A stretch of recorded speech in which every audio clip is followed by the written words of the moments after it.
राधे राधे। जय श्री कृष्ण। कार्तिक महात्म्य पहला अध्याय। नैमिषारण्य तीर्थ में श्री सूत जी ने 88,000 शौनकादि ऋषियों से कहा, अब मैं आपको कार्तिक मास की कथा विस्तार पूर्वक सुनाता हूँ, जिसका श्रवण करने से मनुष्य के सभी पाप नष्ट हो जाते हैं और अंत समय में बैकुंठ धाम की प्राप्ति होती है। सूत जी ने कहा। श्री कृष्ण जी से अनुमति लेकर देवर्षि नारद के चले जाने के पश्चात सत्यभामा प्रसन्न होकर भगवान कृष्ण से बोली, हे प्रभु, मैं धन्य हुई, मेरा जन्म सफल हुआ। मुझ जैसी त्रैलोक्य की सुंदरी के जन्मदाता भी धन्य है, जो आपकी 16,000 स्त्रियों के बीच में आपकी परम प्यारी पत्नी बनी।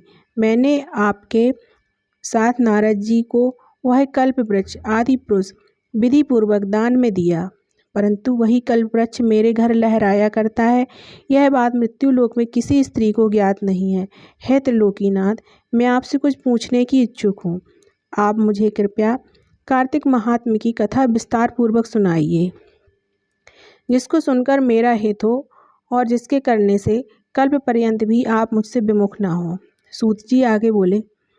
सत्यभामा के ऐसे वचन सुनकर श्री कृष्ण ने हंसते हुए सत्यभामा का हाथ पकड़ा और अपने सेवकों को वहीं सुखने के लिए कहकर विलास युक्त अपनी पत्नी को कल्प वृक्ष के नीचे ले गए। फिर हंसकर बोले, हे प्रिय, 16,000 रानियों में से तुम मुझे प्राणों के समान प्यारी हो। तुम्हारे लिए मैंने इंद्र एवं देवताओं से विरोध किया था। हे कांते, जो बात तुमने मुझसे पूछी है उसे सुनो। एक दिन मैंने तुम्हारी इच्छा पूर्ति के लिए गरुड़ पर सवार होकर इंद्रलोक जाकर कल्प वृक्ष मांगा। इंद्र द्वारा मना किए जाने पर इंद्र एवं गरुड़ में घोर संग्राम हुआ और गौलोक में भी गरुड़ जी गौओं से युद्ध किया। गरुड़ की चोट से उनके कान एवं पूंछ कटकर गिरने लगे, जिससे 3 वस्तुएं उत्पन्न हुईं। कान से तंबाकू, पूंछ से गोभी और रक्त से मेहंदी बनी। इन तीनों का प्रयोग करने वाले को मोक्ष नहीं मिलता। तब गौओं ने भी क्रोधित होकर गरुड़ पर वार किया, जिससे उनके 3 पंख टूटकर गिर गए। इनके पहले पंख से नीलकंठ, दूसरे से मोर और तीसरे से चकवा चकवी उत्पन्न हुए। हे प्रिय, इन तीनों का दर्शन करने मात्र से ही शुभ फल प्राप्त हो जाता है। यह सुनकर सत्यभामा ने कहा, हे प्रभु, कृपया मुझे मेरे पूर्व जन्मों के विषय में बताइए कि मैंने पूर्व जन्म में कौन कौन से दान, व्रत व जप नहीं किए हैं।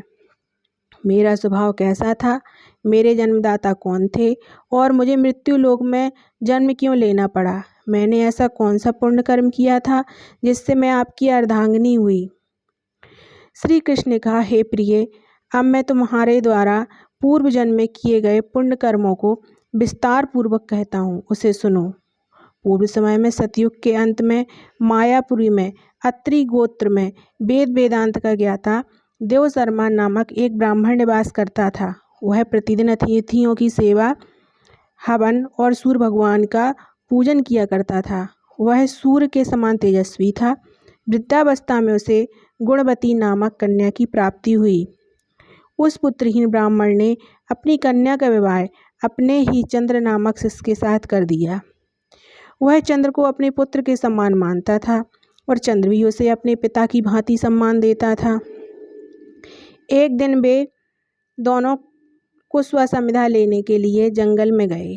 जब वे हिमालय की तलहटी में भ्रमण कर रहे थे, तब उन्हें एक राक्षस आता हुआ दिखाई दिया। उस राक्षस को देखकर भय के कारण उनके अंग शिथिल हो गए और वे वहां से भागने में भी असमर्थ हो गए। तब उस काल के समान राक्षस ने उन दोनों को मार डाला। चूँकि वे धर्मात्मा थे, इसलिए मेरे पार्षद उन्हें मेरे बैकुंठ धाम में मेरे पास ले आए। उन दोनों द्वारा आजीवन सूर्य भगवान की पूजा किए जाने के कारण मैं दोनों पर अति प्रसन्न हुआ। गणेश जी, शिव जी, सूर्य व देवी, इन सब की पूजा करने वाले मनुष्य को स्वर्ग की प्राप्ति होती है।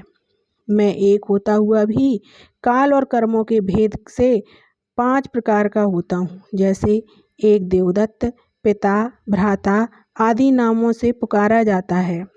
जब वे दोनों विमान पर आरूढ़ होकर सूर्य के समान तेजस्वी रूपवान चंदन की माला धारण किए हुए मेरे भवन में आए तो वे दिव्य भोगों को भोगने लगे।